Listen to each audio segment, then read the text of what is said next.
Hey, good day everyone. My name is Abiodun Idejoluwapelumi, your political analyst and the pioneer of student discourse. Today we want to talk about African political thoughts. Before we dive into the nitty-gritty of what African political thought means, according to John Platmars, quoted, he said, every political thinker is influenced by the circumstances of its environment. Means the circumstances of the environment influence the thinkers to write logically. Society contributes significantly or magnanimously towards the realization of human existence, which means society has a broader scope in shaping human existence. Scholars are influenced by the circumstances of his days. People like Plato, that is classical political thought or political thinker. People like Pericle, people like Socrates. Those people were influenced by the circumstances of its environment. What is the circumstances? The emergence of democracy in the ancient Greek, which make them to believe that if a society must be philosophically inclined, must be governed by a what? A philosopher king, which means they want to produce a just society where there is justice, where there is education, and where there is philosopher king. They brought out different ideas that fashion the existence of constitution, which Aristotle talks in his work, that is Miss Constitution. He said, if you want a perfect society, you must have a Miss Constitution. What is Miss Constitution you're talking about? That is Eurocentric idea about political thoughts, because society has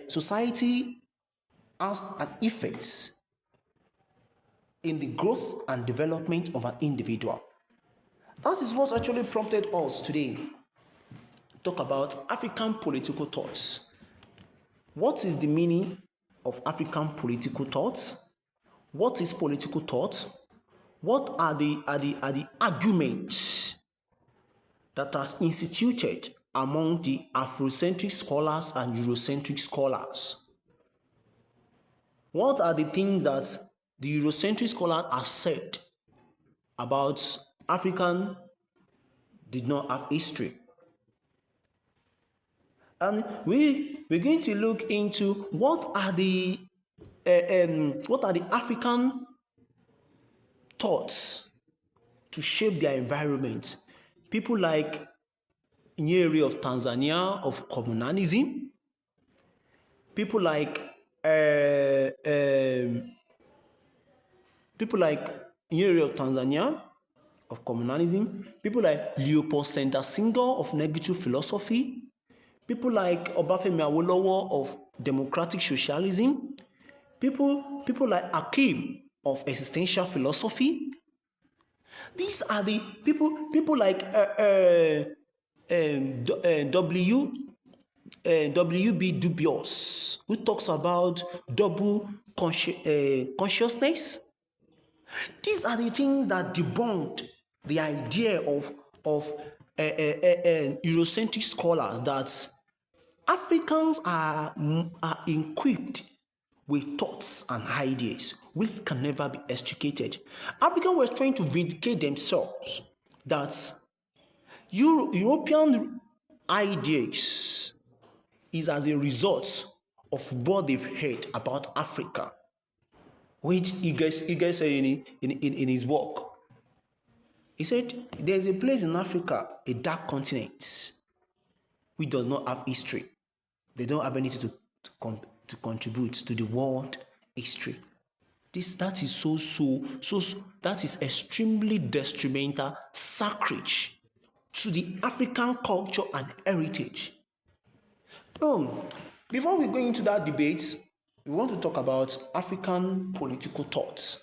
What do we mean about political thoughts? Political thought simply means ideology philosophy, theory that shape our understanding about our governance, society, and political system. It means that we have thoughts that shape our political system. What are the thoughts?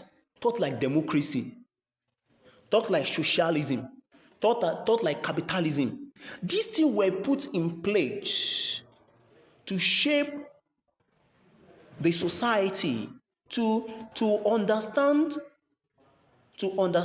what is meant to be rendered, what is meant to be contributed, and what is meant to resolve conflict amongst the people. That is thoughts. Because according to what the ancient Greek philosopher called them, they call them the sophists, the wise people. The wise people think critically. We have the school of utilitarianism. The school of utilitarianism was metamorphosized from the school of Fidoism in the ancient Greek. Who says that human individual has been placed under a two sovereign authority. What are the two sovereign authority? We have pain and pleasure, which birth to contemporary thought of what utilitarianism